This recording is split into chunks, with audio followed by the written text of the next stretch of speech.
Hello friends, എല്ലാവർക്കും Sunitha kitchen വ്ളോഗിലേക്ക് സ്വാഗതം. ഇന്ന് കുഞ്ഞൻ മത്തി കൊണ്ട് ചോറിൻ്റെ ഒപ്പം അതുപോലെ തന്നെ ചപ്പാത്തിക്കൊപ്പം ഒക്കെ കഴിക്കാൻ പറ്റിയ നല്ലൊരു മത്തി വറ്റിച്ചതിൻ്റെ റെസിപ്പി ആയിട്ടാണ് വന്നിരിക്കുന്നത്. അപ്പോൾ നിങ്ങളെല്ലാവരും വീഡിയോ സ്കിപ്പ് ചെയ്യാതെ കാണണം. വീഡിയോ കണ്ടുകൊണ്ടിരിക്കുമ്പോൾ ഇഷ്ടപ്പെടുകയാണെങ്കിൽ ഒരു ലൈക്കെങ്കിലും ചെയ്ത് സപ്പോർട്ട് ചെയ്യണേ.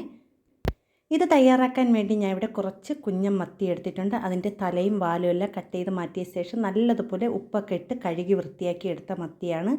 അപ്പോൾ നമ്മൾ ഈ മത്തിയിലും ചാടയിലൊക്കെ ചെറിയ ഉളുമ്പിൻ്റെ ഒക്കെ സ്മെല്ല് വരാറുണ്ട്. അത് വരാതിരിക്കാൻ വേണ്ടിയാണ് നമ്മൾ ഉപ്പിട്ട് നല്ലതുപോലെ കഴുകി വൃത്തിയാക്കി എടുക്കുന്നത്. ഇനി ഇതിന് വേണ്ടിയുള്ളൊരു മസാല തയ്യാറാക്കിയെടുക്കാം. അതിനുവേണ്ടി ഞാൻ ഇവിടെ ഒരു മിക്സിയുടെ ചെറിയ ജാർ എടുത്തിട്ടുണ്ട്. അതിലേക്ക് ഒരു 4 കഷ്ണം ഇഞ്ചി ചെറുതായിട്ട് അരിഞ്ഞത് ചേർത്ത് കൊടുക്കുന്നുണ്ട്. ഇനി ഇതിലേക്ക് 5 അല്ലി വെളുത്തുള്ളി, വലിയ അല്ലി വെളുത്തുള്ളിയാണ് എടുത്തിരിക്കുന്നത്. അടുത്ത് ഞാൻ ഇതിലേക്ക് ചേർത്ത് കൊടുക്കുന്നത് 1 പിടി അളവിൽ ചെറിയ ഉള്ളിയാണ് ചേർത്ത് കൊടുക്കുന്നത്.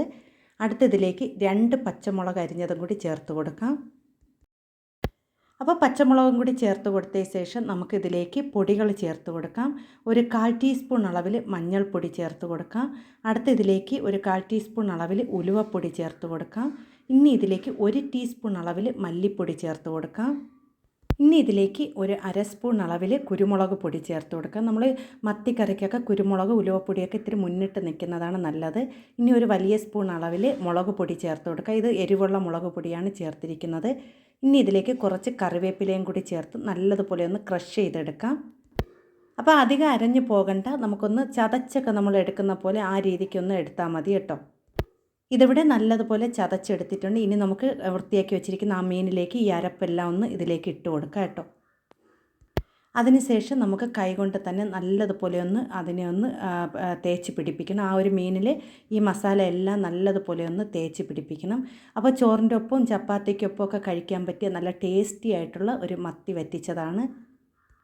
അപ്പം ഞാൻ ഇതിലേക്ക് ഉപ്പ് ചേർക്കാൻ മറന്നുപോയി. ഉപ്പ് നമ്മൾ ചേർക്കുന്നത് ആ ഒരു മസാല നമ്മൾ മിക്സിയുടെ ജാറിൽ വെച്ച് അടിക്കുമ്പോൾ തന്നെ അതിലേക്ക് ഉപ്പും കൂടി ചേർത്ത് കൊടുക്കണം.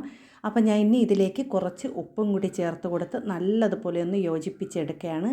അപ്പോൾ നമ്മൾ ആ മസാലയിൽ തയ്യാറാക്കുമ്പോൾ തന്നെ ആ മസാലയിൽ നല്ലതുപോലെ ഉപ്പ് പിടിച്ചിരിക്കും കേട്ടോ. എനിക്ക് ചേർക്കാൻ മറന്നുപോയതാണ്. ഇനി ഇതെല്ലാം കൂടി നല്ലതുപോലെ ഒന്ന് യോജിപ്പിച്ചെടുക്കണം. ആ ഉപ്പ് എല്ലാ ഭാഗത്തും ഒന്ന് നല്ലതുപോലെ ഒന്ന് മീനിലൊക്കെ നല്ലതുപോലെ ഒന്ന് പിടിക്കാൻ കണക്കിന് തേച്ച് പിടിപ്പിച്ചെടുക്കുക കേട്ടോ. ഇനി നമുക്ക് അടുപ്പിലേക്ക് ഒരു മൺചട്ടി വെച്ച് കൊടുക്കാം. അതൊന്ന് ചൂടായി വരുമ്പോൾ നമുക്ക് അതിലേക്ക് കുറച്ച് വെളിച്ചെണ്ണ ചേർത്ത് കൊടുക്കാം. നാടൻ കറികൾ തയ്യാറാക്കുമ്പോൾ നമ്മൾ വെളിച്ചെണ്ണയിൽ തയ്യാറാക്കുന്നതാണ് നല്ലത്. അപ്പോൾ ഞാൻ അതവിടെ കുറച്ച് വെളിച്ചെണ്ണ ഒഴിച്ചു കൊടുത്തിട്ടുണ്ട്. അതൊന്ന് ചെറുതായിട്ട് ചൂടായി വരുമ്പോൾ നമുക്കതിലേക്ക് 2 3 ഇതൾ കറിവേപ്പില ഒന്ന് വെച്ച് കൊടുക്കാം. നമ്മൾ കറിവേപ്പില വെച്ച് കൊടുത്തതിന് ശേഷം നമ്മൾ നേരത്തെ മസാല പുരട്ടി വെച്ചിരിക്കുന്ന ആ മീൻ ഈ ഒരു മൺചട്ടിയിലേക്കൊന്ന് നിരത്തി വെച്ച് കൊടുക്കാം. അപ്പോൾ ഞാൻ ഇവിടെ എല്ലാ മീനും ഒന്ന് നിരത്തി വെച്ചതിന് ശേഷം അതിൻ്റെ ആ ഒരു മസാല എല്ലാം ആ മീനിൻ്റെ പുറത്തൊന്ന് തേച്ച് നല്ലതുപോലെ ഒന്ന് വെച്ച് കൊടുക്കുകയാണ്. അപ്പോൾ നമ്മളിതിൽ വെള്ളം ഒന്നും ചേർക്കുന്നില്ല, കുറച്ച് പുളിവെള്ളം മാത്രമേ ചേർക്കുന്നുള്ളൂ. വെള്ളം ഒന്നും ചേർക്കാതെ നല്ലതുപോലെ വറ്റിച്ചെടുത്ത ഒരു മത്തിക്കറിയാണ് കേട്ടോ. അപ്പോൾ ഞാൻ അതവിടെ പുളിവെള്ളം ഒന്ന് എല്ലാ ഭാഗത്തും ഒന്ന് വീത്തി കൊടുക്കുകയാണ്.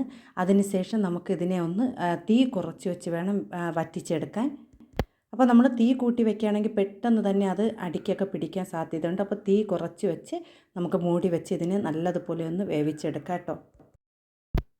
അപ്പോൾ ഞാനവിടെ ഇതൊന്ന് മിക്സ് ചെയ്ത് വെച്ച് കൊടുത്തിട്ടുണ്ട്. ഇനി ഒന്ന് തിളച്ചെടുക്കട്ടെ. അപ്പോൾ ഞാനവിടെ മത്തിക്കറി എല്ലാ ഭാഗത്തും നല്ലതുപോലെ തിളച്ച് വന്നിട്ടുണ്ട്. ഇനി ഒരു സ്പൂൺ ഉപയോഗിച്ച് ഒന്ന് പതുക്കെ ഒന്ന് ഇളക്കി കൊടുക്കാം. അപ്പോൾ കുഞ്ഞൻ മത്തിയാണ്ട് പെട്ടെന്ന് തന്നെ പൊടിഞ്ഞു പോകും.